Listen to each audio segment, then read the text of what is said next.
I'm in conversation with John Purdy, founder and leader of a number of successful businesses, some of which he's sold successfully, but whose principal business, Ergo, employs over 400 people and is heading towards turnover of more than €100 million a year.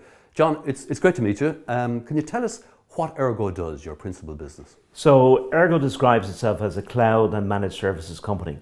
What that means is that we manage all or as much of a client's IT requirements as they need. So it's a 24/7 business, 365, and we make sure that we provide IT services to our clients, users, or customers in a complete way. And you're heading towards €100 million turnover? Yeah, so we've just finished our most recent financial year 2 weeks ago, and that finished just under 70 million. And we have a strategy to get to 100 million by 2020 and increase employment from 425 to 500 people. So we have had a very humble beginning, and we still try to keep that humility about ourselves. We don't take ourselves too serious. We still describe ourselves as a startup. Did you always know you wanted to run your own business, or was it basically necessity that you just had to go out and look after yourself? When I look back, I think I had this gene which I didn't know it was an entrepreneurial gene at the time, but I did want to be somewhat in control of my own destiny. Why so? Was it a gene, or was it external environment, or what? Yeah, I think external environment did play a big part, and I think my mother would have encouraged me to be ambitious, would have encouraged me to the best that I possibly can be, and to stretch myself. My father died in 1981, and I was 19 years of age, and he'd been sick for a number of years before that. So the idea of me going to college just wasn't on, both economically and also I now know that I am dyslexic. I didn't know that back then. So I wouldn't have been an A student. So I started to work, but I started in 1982, I think, to do a degree in marketing at night in the College of Marketing, and 2 years into that, I decided that I really should learn how to sell, because sales and marketing are intrinsically linked, and that. But I didn't see myself as a salesperson. So I took advice and said, what industry should I go into? And I was told that if I really wanted to learn selling, I should go and sell photocopiers. And that was a tough business. And so I got a job working for a company called SharpText and selling photocopiers. And I discovered that I was very good at it, and I could make a lot of money on it. And I've never stopped selling since. So in your 25 years in business, what have been the toughest challenges you've faced, and what have you actually learned from those challenges? So in 2010, we established a separate company called Ergo, which is a product company that deals with compliance in corporate banks.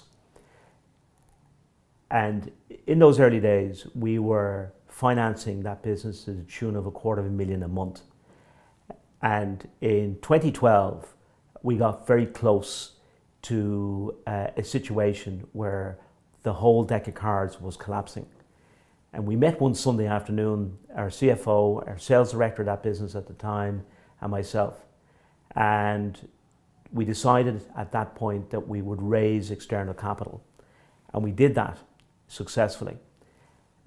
A year later, on a new valuation, we raised 4 million from Investec, and we grew the business very substantially.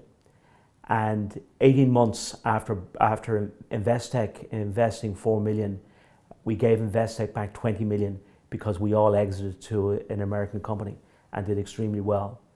But for the 18 months coming up to that external cash event, that was very hairy, that was very worrying. And we were walking a very thin line. We managed to navigate our way through that. Incidentally, we have since developed a second product company which is called Flowforma. And one of the lessons that we learned from the first experience is that we raised capital much earlier. And that business is now on another journey. And we have a third product company which is in an embryonic stage, which we have committed €1 million to it, and we will prove the concept with that company. And I'd say within the next 18 months, we will spin that company out as well. Now, you've been in business 25 years and you describe yourself as running a 25-year-old startup, but how long can you continue to bring the energy and the dynamism that's required to keep leading those businesses, or have you a succession plan?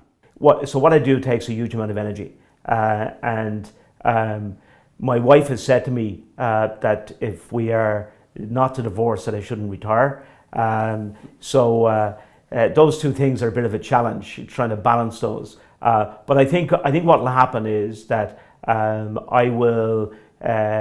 will be succession in our business. I will move to a non-executive role, and that I will use the skills that I've learned to help start up businesses or invest in other technologies, etc.